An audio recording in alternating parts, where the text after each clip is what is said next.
Good morning, everybody. My name is Chris. I am, if you're a first-time visitor here, I am not the normal guy who was up here. I'm not even the normal guy's backup or his backup. Until last week, I didn't even know I was on the roster. But here I am. So I'm honored to be here. I was, Chuck, when he was praying, he said I was super nervous, and, I'd like to say that's not really true, but, it really is. I still hear myself really heavy through here. And I don't like hearing myself. So I was thinking this week, because I really have to hear. I was really nervous this week, and I remember in this joke from science.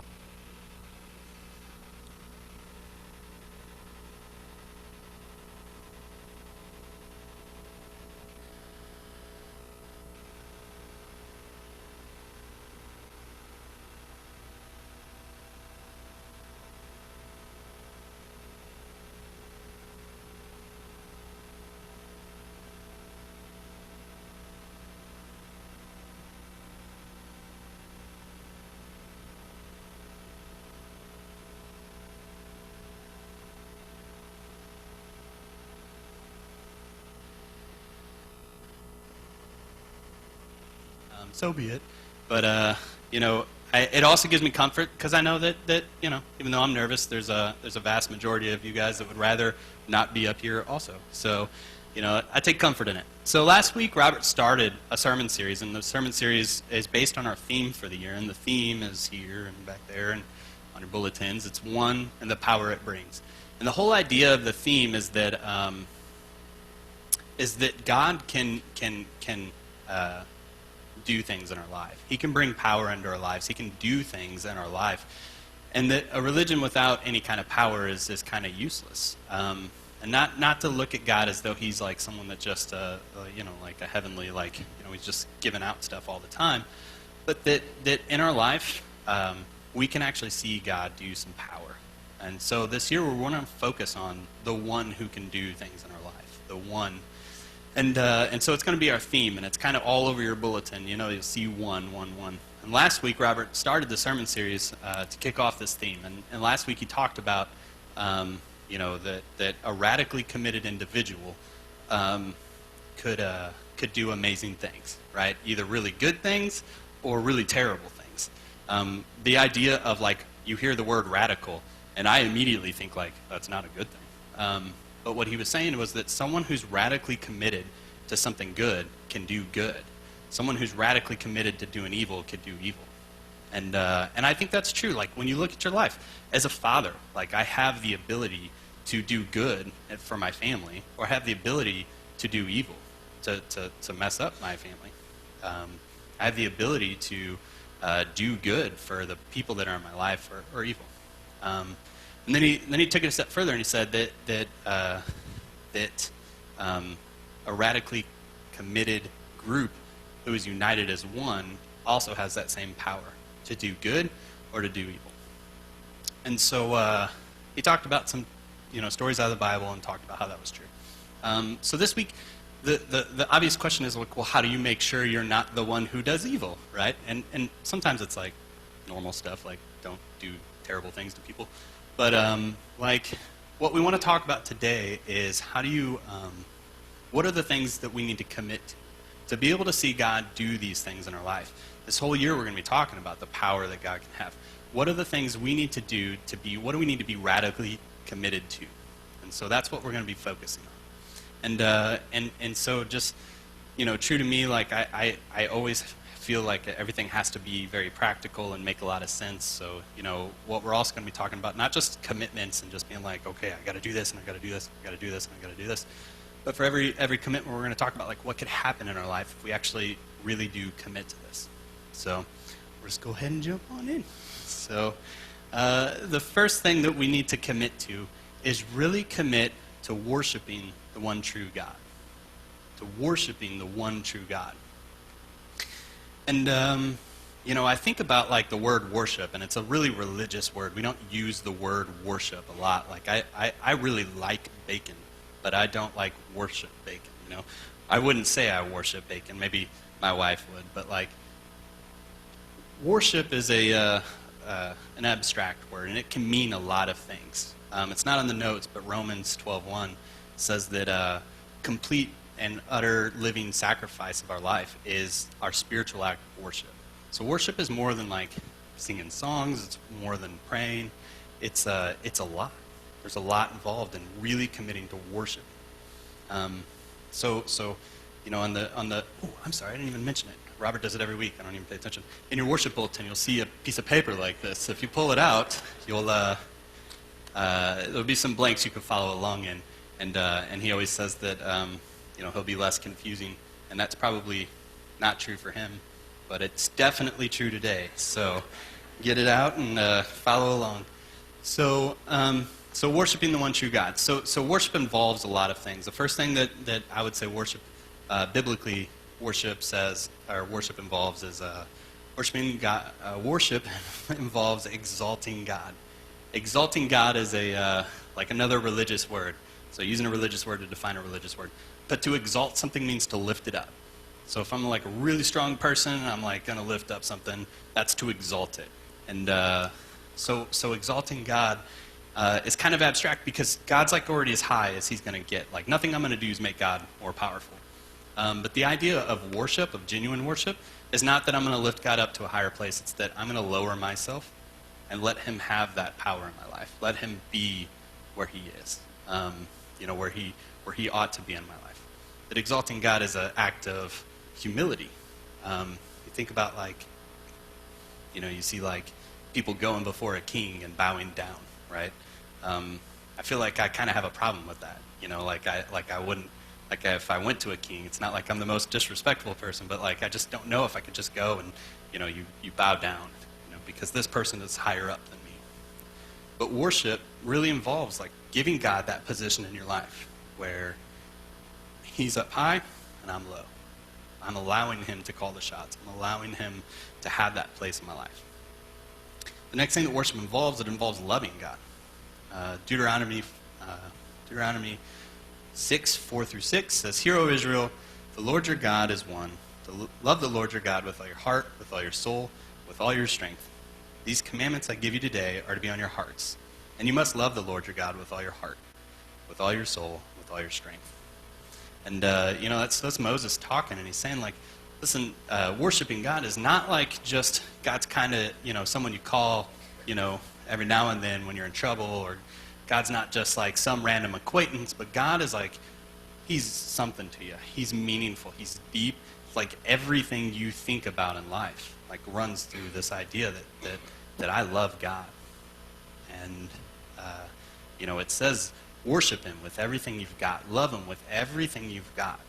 And when we talk about like really committing to worship, look in your life and say, do I really love God that much? Do I really commit to worshiping God? Do I really commit to giving him this place in my life? Because then the next point is that worship involves listening to God. And that's kind of the filter there, right? Do I really love God? Well, Jesus said, it's also not on your notes, in John 14:15, he said, if you love me, you'll do what I say. Which is kind of the same thing I say to my kids all the time, right? Like if you love me, I asked you to clean up your room, just clean up your room. It's not that complicated, But with God, a lot of times there's this idea that we can love God and we can exalt God, but we don't have to listen to God. But biblically speaking, obedience is always connected to love. And it would be foolish for me to say I love my wife, but then cheat on her throughout the week. It would be foolish because there's no substance there. That if I'm not going to be a real husband, if I'm not going to be, what I say I am, then that love is not like good. It's not like warm, good feelings. It's offensive, right? So worship involves really loving God. And you think about like what could happen in our life if we become those people. Moses is the one that wrote the Deuteronomy passage we just read. A few verses later, he says, "Do what is right and good in the Lord's sight, so all will go well with you." And I think about that. Like, I feel like if I was writing that passage, I don't like I would want it to say something like really cool, like do what is right and good in the sight of the Lord, and you'll get a Ferrari, you know, or like you'll be on the you know, like the champion Buckeyes team or something, you know, you'll be like there, you know, you're gonna get everything you want. And but that's not what he says. He says do what is right and good in the sight of the Lord, and all is going to be well. And that seems kind of vague to me. And so when I thought about it a lot today, I thought to myself, like, I thought, like, how do you describe like what well means? And the only thing I could think of is that like what he's talking about there is if we obey God, if we listen to God, we love God with all our heart, we worship Him, and it's like a real thing. Like this is how we think day in, day out. And there's like a whole list of things that the world has to deal with that we don't have to deal with if we really worship God. I'm a better husband than what I should be, like undoubtedly, because I listen to what God tells me to do. Like I know my wife comes from a background where she shouldn't be the kind of good wife that she is, because I know it's because she really worships God. I know that like I shouldn't be as good of a father as I am. Not to float my own boat, you know, but I'm pretty good. But like I shouldn't be that, like, because you know it's just not like statistically speaking, like we shouldn't still have a marriage. Like we shouldn't be happy in our marriage. And how does that happen? It's not because like I read a lot of books and I try really, really, really, really hard and it just works out. But it's because we really try to individually and together worship God. We really try to obey. We really try to listen and do what God says about how to have a good marriage or how to be a good father, how to be a good friend. And there's no like magic there. Because when he says all is going to be well, like Moses didn't go on and just like not have any problems. Because if you know the story, like it didn't, you know, there was a lot of problems Moses encountered. And in our life, even when we worship God, it's not just going to be like all of a sudden we're just scot-free, no problems, everything's going to be great. We're still going to come into trouble. We're still going to have issues. We're not going to be perfect by any stretch. But what we have is we don't have to worry about the things that we used to have to worry about. We don't have to worry about constantly spinning our wheels and never getting anywhere. That we can actually see God do things in our life. We can actually see power. And we can see Him doing stuff, helping us become well. And that's what, you know, I love this point. I love this, so that's why I spent a lot of time on it. But I think that it starts with that worshiping God. I think the next thing that we want to focus on, we want to see God do awesome things in our life. We need to focus on really committing to loving one another. Really commit to loving one another. And John 13:14 says, "A new command I give you, love one another. As I have loved you, you must love one another." That's a Jesus talk, okay? And he's saying, what's he saying? He's saying, you got to love me. You got to love people the way that I have loved you. You think about like the stuff Jesus did to show love to people. It's not like small stuff, you know, like it's big things. You think about like I'm kind of a homebody. Like I like staying at home. I'm kind of a recluse. You know, I like my living room. I like my bedroom. I like just hanging out. I'm not big on going out. But you think about like Jesus, right? And you know, before coming to earth, he was in the greatest place imaginable, right? I mean, he's in heaven, and that's awesome. And then we just got done with the Christmas season. You know, he came down. He's in a manger, and it's, you know, dirty and animals everywhere. And he didn't live in a palace. He wasn't like a magical thing. He didn't like come and it was like trumpets blowing everywhere and everything was amazing. That's kind of the way his life went. He was the son of a carpenter. He was like growing up, probably learning that trade. It's not an easy thing, especially back then. They didn't have like power tools and whatnot. I don't even know how they got stuff done. But like, you know, and then you think about starting a ministry, and there's always people like around him. And I'm also, another fault of mine, I'm not like a patient person.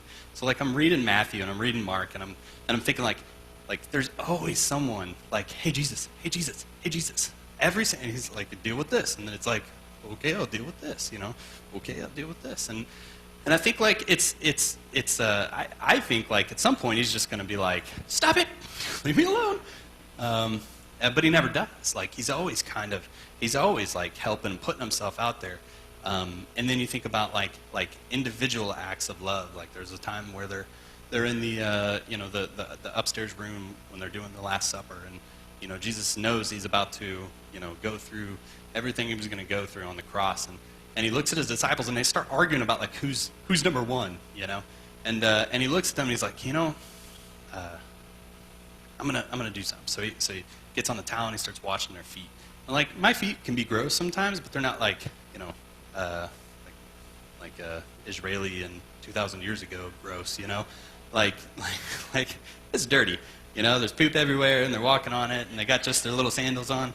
And Jesus takes on this like very lowly position and washes their feet. Even telling them like, look, I'm not doing this because like it makes me happy. I'm doing this because I want you guys to understand that you're not. It's not about you being number one. It's about you putting yourself below. It's about you loving people. And then he ultimately goes and he dies on the cross when he didn't have to.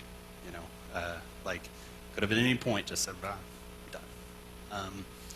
Loved us enough so that we could be here talking about how to overcome things in our life, talking about like how we can break addictions and break cycles and things like that. Loved us enough. And that's like when he says like love people like how I have loved you, that's the example he gave us. That's the kind of commitment when we say you really commit to loving one another. That's the type of commitment. Next passage on the note says, it's 1 John 3:18. It says, "Dear children, we must show love through actions that are sincere, not through empty words." That our love is like supposed to be something that it's a verb. It's not something that we just like empty and say. It's a real thing. It's something people can see. And think about like what can happen in our life in this year if we really commit as individuals and as a group to really love one another. Passage on the note is John 13:35 says, "Your love for one another will prove to the world that you are my disciples." I've always loved that. I always think it's weird how much Jesus talked about love, because it's kind of like, be nice to people. Like it seems like an easy kind of commandment to follow, but it's not like that easy. But I always like this verse because, to me, the very first time I ever came to church, I was kind of out of the blue. I didn't know anything about God. I didn't know anything about church. I didn't know anything about, any of this. I didn't even know most of these people. The very first time I came to church, I sat in the back, and I loved it, and I always tried to stay there, but now I'm here. Sorry. It's like 4 steps ahead here. So the first time I come, and I'm watching people, and they're like hugging each other, and they're like high-fiving each other, and they're talking about their weeks, and they're talking about what happened, and I'm just thinking, like, these people are weird. Like, there's something weird about these people. And then, there's like random people just coming up and saying, "Hi, I'm Billy," like, "Hi, Billy," like that. So like, and then I come again, and I see the same thing. It wasn't just like some fluke, like thing. And then I start getting into smaller groups. In the youth group, we do the cross chats, and I go there and I'm like talking with people, and they're talking with me, and they're always talking to me about like, what do you like to do, Chris? Like, oh, you like football? Okay, let's talk about football. Like, and so like and so I'm really skeptical, and my thought is like these people are just trying to con me, But then I watch like how they talk to each other and the things that they did to each other, and like how they like really cared about each other, how they were always willing to help each other, and how they were always willing to like be there for each other. And I thought to myself, man, there's something different about these people. Like as a non-Christian, as someone who didn't know anything, I wouldn't have thought like, oh, well, these are really Jesus' disciples because of this. Like, but I thought to myself, there's something different about these people.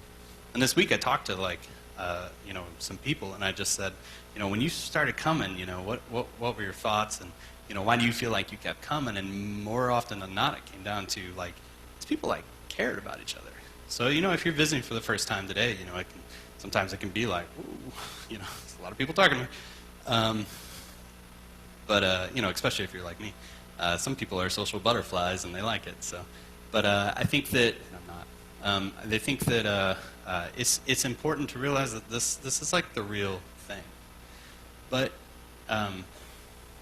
as members, I wanna really challenge you to commit to loving one another. Everybody loves being a part of a church where they get to see that love and they get to see and experience it. And I'm kind of spoiled now because I've been around for so long. I assume that people are gonna love me. But it can be easy to be a consumer of that and just not be willing to commit to that for myself, to be a catalyst for that love. And so that's the challenge: is don't just be a consumer and take in, but be that person that's going to be out there, putting yourself out there. And love is a hard thing. Like it's not like an easy thing. Sometimes it can be easy. Sometimes it's like, hey, here's $5 for food. Sometimes it's putting yourself out there and putting your emotions out there and putting your feelings out there and talking with people about stuff, and then getting your heart broke and it's like all this whole thing. So like love is a difficult thing to really act out in your life, and but you think about what can happen. Not only can people come in and see that there's a difference, but like genuine love, you get to like have a sense of significance from it.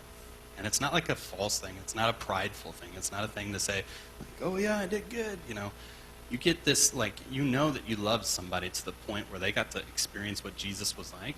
Like, it's a significant thing. We used to be in the youth ministry, youth ministry's great. Like, love you guys. You guys are awesome. And especially youth leaders, because it's hard work to be a youth leader. It's like super hard. There's always like kids at your house.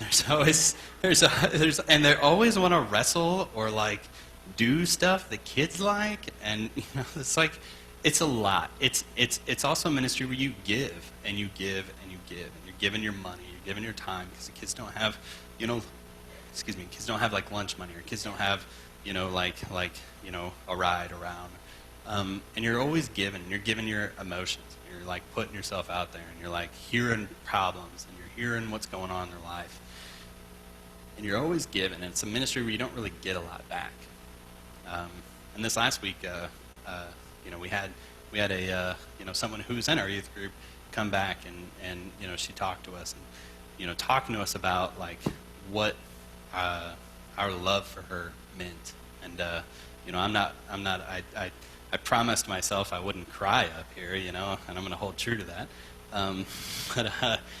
Like I was thinking, like she's talking, and I start crying, and I'm not much of a crier in the first place, and I'm just like, but it's kind of like that sense where you're like, okay, but we loved so hard, and didn't get to see the benefits of it right then and there, but getting to hear her now and seeing where she's at now and where she wants to be and how she connects her relationship to God to the love that we gave her, and she wants to get that back in her life. And it was like, it's like one of those conversations you hear about, but you don't get to experience all that much. And I was really, honored to have that.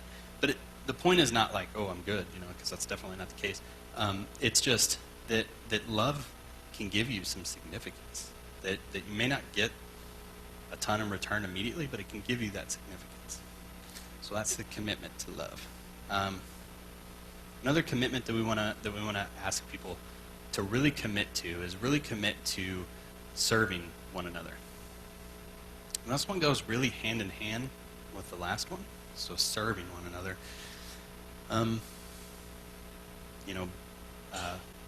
The Bible says in 1 Peter 4:10, it says, God has given each of you a gift from his great variety of spiritual gifts.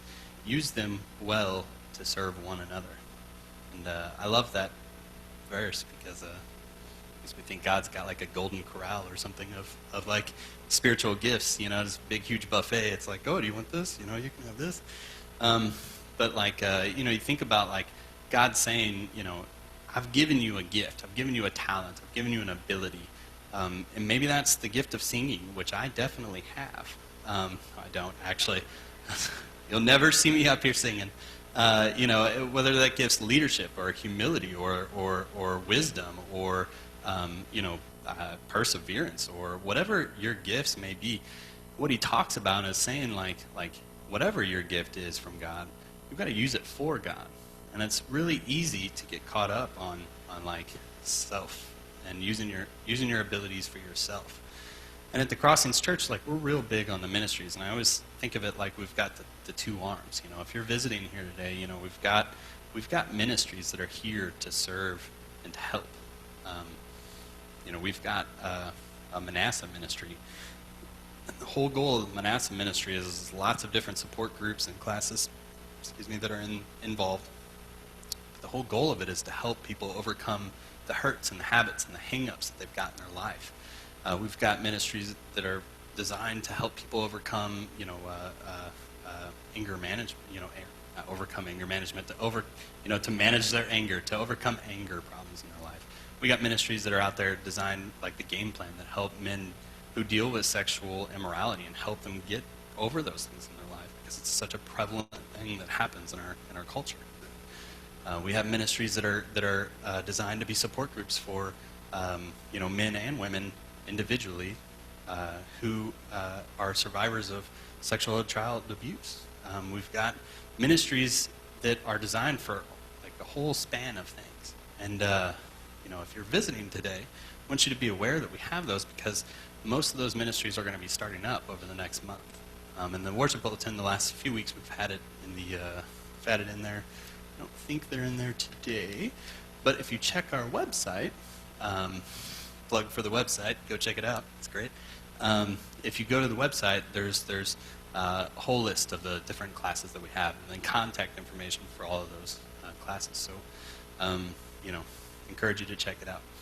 But the and I'm sorry, one real big thing we wanted to talk about was in your worship bulletin, there's this little card here. And it says October Baby, and on the back it's got some information. We are starting a new ministry up in the Manasseh ministry group. And the ministry is called Comforting Rachel, and it's for people who are dealing with like the grief and the feelings that are involved after terminating a pregnancy. And so to help support that, kick that off, we're going to be doing a free movie night. I got to say the free part on February 7th up here at the building, Saturday night. 7 p.m., and it's free. So I'm going to come up here and support that ministry and love on them, because we really are a place where we try to be, what our little moniker says, that the problems of life meet the power of God. That there's nothing that we've done, there's nowhere we've been that God can't help us and bring power into our life to overcome. But again, it's one of those things where it's cool to be a part of a church like this. But the commitment that we're asking is for you to be that catalyst, for you to be the one that's serving, putting yourself out there. You think about what could happen this year if individually and collectively we decide that we're going to serve. There's scripture here that I love. Ephesians 4:16, it says, "He makes the whole body fit together perfectly. As each part does its own special work, it helps the other parts grow, so that the whole body is healthy and growing and full of love." He talks about the church as a body, and if you're not pulling your weight or not doing your job, it's kind of like when I take my next step, because I like pacing around on the stage, when I take my next step, I really hope my toe does what my toe is supposed to do, or else I'm going to go face first into the ground. And that as a church, if we really commit to this, we can be like a catalyst for change. We can show God's power to our community, because we're going to be a place where we are serving, where we are helping people overcome. We're using the abilities that God's given us, and we're going to be able to help. So, so the next thing we want to ask the church to commit to is really commit to reaching someone.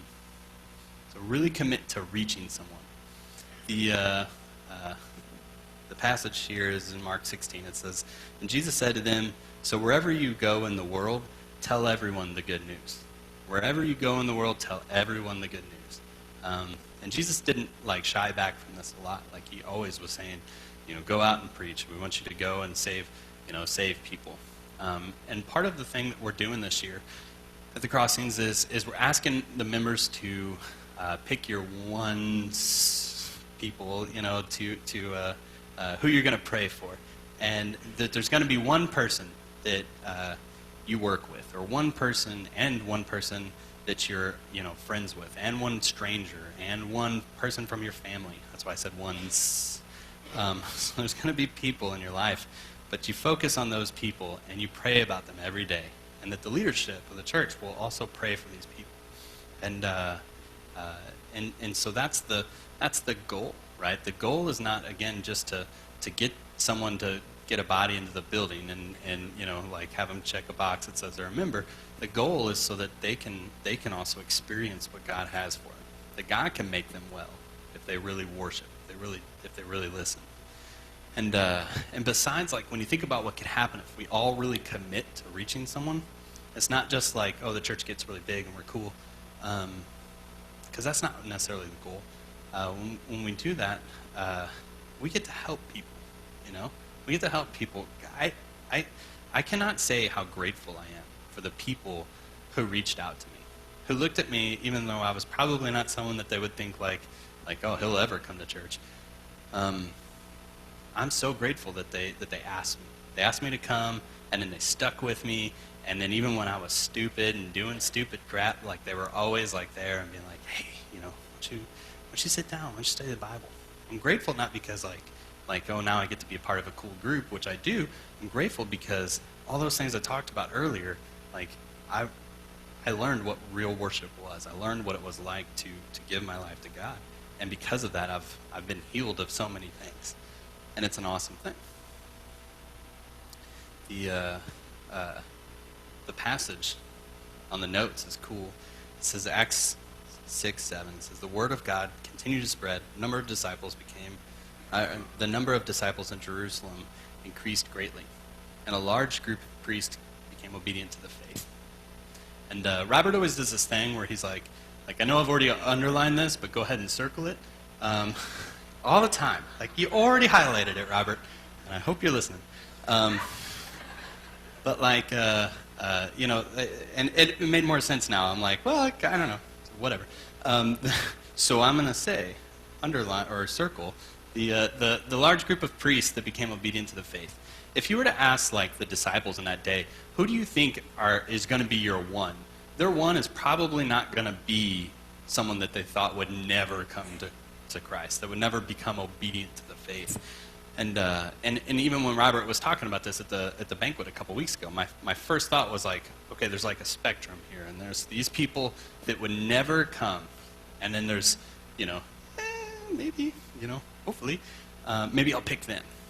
And this was cool to me when I saw this, because what they're saying here is that these people, these priests, are those people that they would thought, this is never going to happen. It would never happen. It would never happen because those are the people who are primarily responsible for Jesus' crucifixion. Those are the people who were like, no, we got to get rid of this guy. We got to hang him on the cross. Those are the guys. Those are like the bad guys, and they were the ones who were seeing this. And I was thinking a lot about it this week, and all the things we've talked about so far, really worshiping, really loving, really serving, those can act as bulldozers in that person's life. That when you are really someone who practices what you preach, which sounds funny because I'm up here preaching, if you're the kind of person who really loves and worships God with all you've got, it can act like a bulldozer on that mountain. If you really love people, not just the person that's hard to reach, but also love other people in your life, and you have that, and you're really committed to it, can act like a whole nother level of bulldozing. If you really serve people and get people around where they can get help and they can be helped, it can act like a whole nother level of bulldozing, to where you're on the same playing ground as everybody else. That person is. And that the idea of reaching out to someone is not like, well, I'm going to drag this person, they're going to come and they're going to become a Christian. That's not how it works. You plant the seeds, right? And you say, like, hey, come to church with me, or hey, I know you got this stuff going on in your life. This is what God can do. When you really commit to the things we're talking about, it can give you the ability to plant that on fertile soil rather than terribly unfertile soil. You have the ability to be able to help somebody. And we're not the ones that make the plant grow. God's the one that makes it grow. And it's, but that gives us the ability. So if you really commit to these, to worshiping God, to loving God, to serving, you really can you really can see God do these things in your life. And then so the last thing I want to talk about is really commit to becoming like the one we follow. Really commit to becoming like the one we follow. And I was thinking about this one, and I was thinking about like the story when my daughter was like 4 years old, and I was like in some room, I don't remember what I was doing, and she just starts screaming like crazy. And it wasn't like the I'm hurt scream, because the parents, you could tell the difference between like the I'm hurt screaming and the I'm angry screaming. And she was doing the I'm angry screaming, and she was like, I don't want you to do that, I don't want you. And she's like getting closer, and I poked my head out, and one of the teenagers who was over there, because teenagers are always at your house when you're in the youth ministry, one of the teenagers was kind of taking her towards the bathroom. Poked my head out, I'm like, what's going on? And she's like screaming and just keeps going like I don't want you to take it off. And he's just laughing, and she goes, she takes her hand off, and she had taken a pen, and she like wrote on her head, like scribbled real hard, just this like Z kind of thing. And I was like, what are you doing? She's like, don't make him take it off. Don't make him take it off. And I was like, well, why?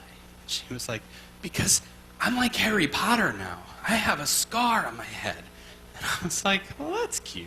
Like, but you can't walk around with ink on your head, But the thing I was thinking, like what I told her was like, just because you put a marker on your head and call yourself Harry Potter doesn't mean you're actually Harry Potter. You don't have any abilities, you don't have any power. But the same thing works for our relationship with God.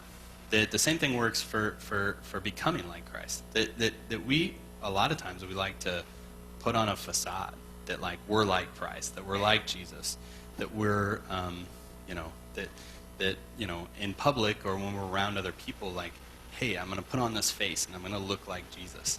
And we hope that like that works, But a lot of times what we find is that there's no power in that. There's no good in that. Like we end up exhausting ourselves. We end up like we're spinning our wheels, but we're never getting anywhere. And so the commitment is not like asking you to look like Jesus, but it's asking you to commit to becoming like Jesus. Matthew 16 verse on the notes, is a cool like passage, and it's like like I love bonfires, and I can just imagine the disciples are all sitting around a campfire, and everything's good, and everybody's like singing songs that are happy or whatever, high-fiving each other, and like Jesus asks a question and Peter nails it. He's like, yes, and Jesus is like, you're the man, you're my go-to guy. And then like 2 minutes later it turns, and it goes into a totally different case where Jesus is like, but you guys know this is great, but I'm not going to be with you forever, and I'm gonna get killed. Like, it's going to happen. And Peter's like, that's never going to happen. We'll never allow that to happen. And then Jesus says, he turned to Peter and said, get behind me, Satan. You were standing in my way. You think about that, like, he calls him Satan. That's like the worst thing I could imagine Jesus calling me. Like, there's no worse thing I could think of Jesus calling me than like the worst creature in existence. He says, "Get behind me, Satan. You're standing in my way. You do not have in mind the things of God. Instead, you're thinking about human things." And Jesus spoke to his disciples. He said, "If anybody wants to follow me, he must say no to himself, and he must pick up his cross and follow me." He must pick up his cross and follow me. It's like some heavy words there. Saying to Peter, like, listen, you're not thinking about like what I want. You're not thinking about what I think like. You're thinking what you think like, and that's a problem. So much so that his number one guy, he was just like, you're the man, is like, no, you're messing this up. You're missing the point here. Is that it's not about you. It's not about like the way you think and what you think is right and what you want to do. You need to think like I do. He tells them like, here, you got to pick up your cross and follow me. That's not like when the first time I thought of that, I was like, well, you got to wear like a cross necklace, or you got to like, do something with that. I don't know. But like, what he means is like when Jesus had to go from where he got beat at to where he was going to get hung on the cross at, he had to carry his cross, and then he did that like willingly. He did it, and what Jesus is saying here is you got to do that every day. Like that's you. You don't get this like day off from God. If you're going to become like me, you're going to be willing to sacrifice yourself. You're going to be willing to sacrifice what you want and what you think and your way of thinking and your way of doing things, because it's not my way of doing things. And that if we want to see God's power in our life, if we want to see God do the things in our life that we want, that we have to be willing to lay every facade down, everything that we put up to get people to look at us in a certain way and become like Jesus. Because Jesus said in Matthew 16:25, just a little bit later, he said, "For if you want to save your life, you will lose it. But if you lose your life for my sake, you will find it." He's saying, like, you can fight, and you can kick, and you can scream, and you can do all you want to do in this life. And you can do anything that make you feel like you're significant, or you're meaningful, or you're something. But all of it doesn't matter. That if you do things your way, it's going to lead to bad stuff. You do things my way, and you're going to be made well. And you think about like what could happen, right? Like what could happen this year if you really commit to being like Jesus, which does, by the way, involve every single other thing that we're asking you to commit to. John 10:10 says, "I have come so that you might have life and have it to the fullness." And I don't know exactly for you or you like what that means in your life. But it's my assumption that you know what that is. I know what that means. I know that I see the man that I want to be, and I want to overcome the things that hold me back in life. I want to overcome the things that I feel challenged by, and I want to be able to overcome. And I want to be not something like a preacher standing on a stage right now, but I want to be someone that helps people. I want to be someone that I feel like, man, I'm connected with God. I don't know what it is for you, but I know where it starts is worshiping God, loving people, serving people, reaching out to other people, and becoming like Jesus. Robert always does the same thing towards the end of the sermon. He says, "Look in your worship bulletin," and there's a communication card. It kind of looks like so. It's upside down. And on one side, he says that the Crossings Church is the where the problems of life meet the power of God. And I want to encourage everybody to pull this card out. And first time preacher, so you got to listen, right? On one side it's got some fill in the blank information about who you are and whatnot. We don't if you're a visitor here, we don't like add you to a mailing list and never stop emailing you or sending you stuff to your house or repeatedly calling you. But if you allow us to, there's a place for you to put a commitment. And a commitment on a Sunday morning is common, but a commitment that can mean something throughout your week is rare. And so the idea of putting this commitment here is not an emotional like, oh, I'm gonna do this. The commitments that you can make are towards the bottom where it says my decision today. And I talked about ministries that we have. There's whole areas where you just select if there's any help you feel like you need in your life, and then someone can get in contact with you. It's probably not going to be me, but someone and they can talk to you about what we have and how to get you into one of those support groups. If you're sitting here today and this is your first time visiting, you're like, this guy's really funny and stuff, but I don't know anything about Jesus. I hope you're thinking, but I don't know anything about Jesus. Then I'd like to encourage you to check the box about personal Bible study. I walked into church the first time. I didn't know anything about Jesus, and I'm not kidding. Like I thought Christ was just like his last name. Like I'm Mullen, he's Christ. So like I didn't know anything about God. So check that out. And it's not going to be like, like Preacher Robert showing up at the house and, running through 1,000 scriptures with you. It's just a time to sit down with someone you know and talk about what the Bible says about your life, what the Bible says about living for God. And I don't know what it is you need to check. I don't know what's going on, in everybody's life. But I do know that these are the commitments that we're going to stick to this year. These are the commitments that we're asking the church that if we really want to see one and the power that it brings, if we want to bring that power, it starts with us as individuals being committed to these things and as a group being committed. So I'm going to pray, and then we're going to pass the baskets around. Well, there'll be a song. Sorry. This is like the whole thing. So I'm going to pray, and then we're going to pass the baskets.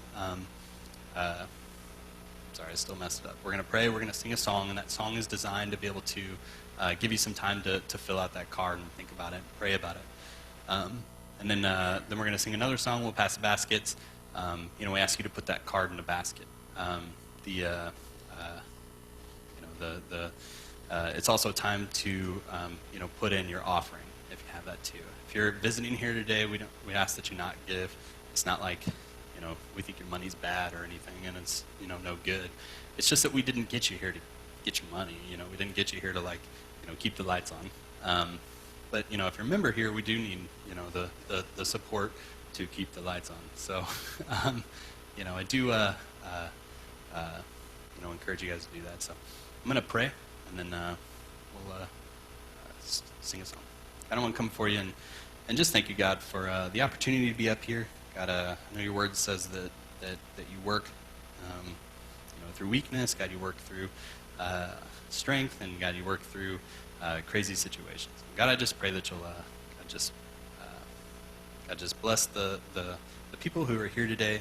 God, help them to God, focus on the commitment that you want them to make. And God, that you'll be with them, and God, be with their commitment. God, I thank you for all the things you do for us, God, and I pray that you'll bless our lives. Praise our Son's name. Amen.